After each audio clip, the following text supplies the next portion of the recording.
Hey y'all, hey. Today we are reading Corduroy.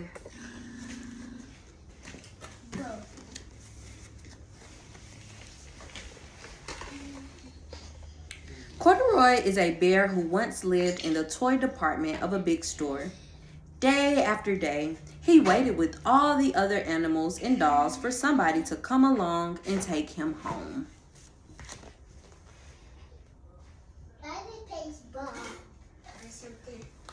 Or you can listen to the story.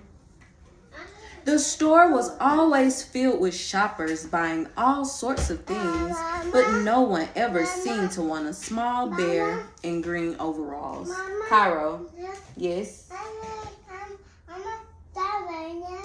No, it's not raining. Then one morning, a little girl stopped and looked straight into Corduroy's bright eyes. "Oh, Mommy," she said, "look. There's the very bear I've always wanted." "Not today, dear," her mother sighed. "I've spent too much already. Besides, he doesn't look new. He's lost the button to one of his shoulder straps."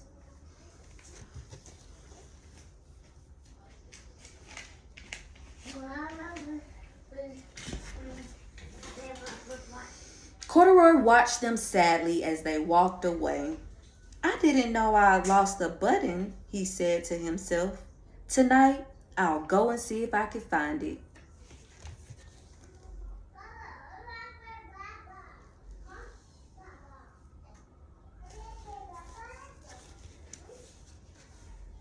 Late that evening, when all the shoppers had gone and the doors were shut and locked, Corduroy climbed carefully down from his shelf and began searching everywhere on the floor for his lost button.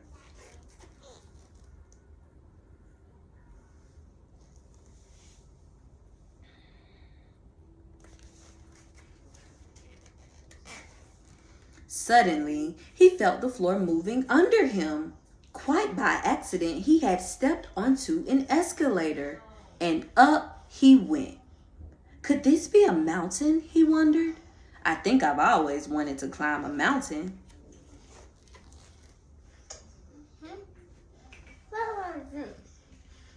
He thought the escalator was a mountain. He stepped off the escalator as it reached the next floor, and there, before his eyes, was a most amazing sight. Tables and chairs and lamps and sofas and rows of beds. "This must be a palace," Corduroy gasped. "I guess I've always wanted to live in a palace."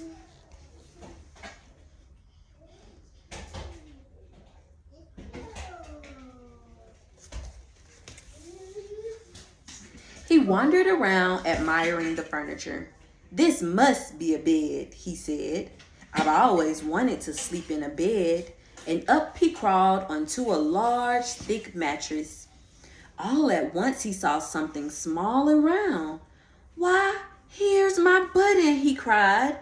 And he tried to pick it up, but like all the other buttons on the mattress, it was tied down tight. It's too tight. It's too tight. Yep. Why that? It's sewed down. No, it's not holes. It's not the bend. The bend Button? button. It's not a button. No, but he thought it was. He yanked and pulled with both paws until pop! Off came the button, and off the mattress Corduroy toppled, bang, into a tall floor lamp. Over it fell with a crash. The trash. Crash. That man gonna come here? A man gonna come get him? Yeah. You have great memory. Corduroy didn't know it, but there was someone else awake in the store. The night watchman was going his rounds on the floor above. When he heard the crash, he came dashing down the escalator. "Now, who in the world did that?" he exclaimed. "Somebody must be hiding around here."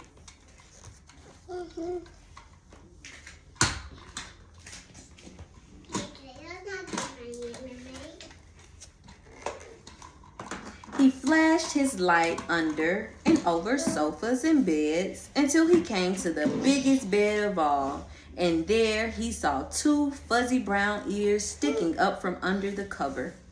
"Hello," he said. "How did you get upstairs?"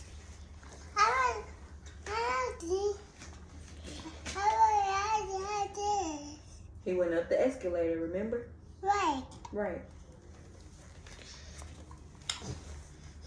The watchman tucked Corduroy under his arm and carried him down the escalator and set him on the shelf in the toy department with the other animals and dolls.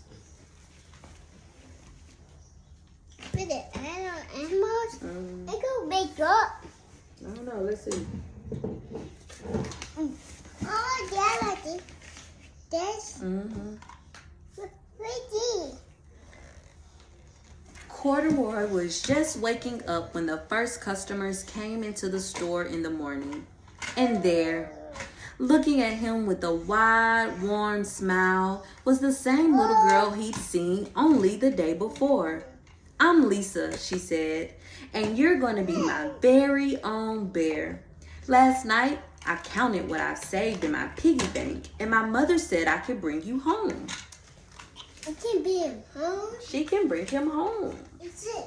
No, is you can be home. I like it. This? Yeah, she's about to buy the bear, not the lion. "Shall I put him in a box for you?" the sales lady asked. "Oh, no thank you," Lisa answered, and she carried Corduroy home in her arms. She ran all the way up 4 flights of stairs into her family's apartment and straight to her own room. That's not in my room. Yeah, the room. Where is this? Look. I'm fine. I'm fine. Yeah. Corduroy blinked. There was a chair and a chest of drawers, and alongside a girl-sized bed stood a little bed just the right size for him. The room was small, nothing like that enormous palace in the department store. "This must be home," he said. "I know I've always wanted a home." Lisa sat down with Corduroy on her lap and began to sew a button on his overalls. "I like you the way you are," she said, "but you'll be more comfortable with your shoulder strap fastened."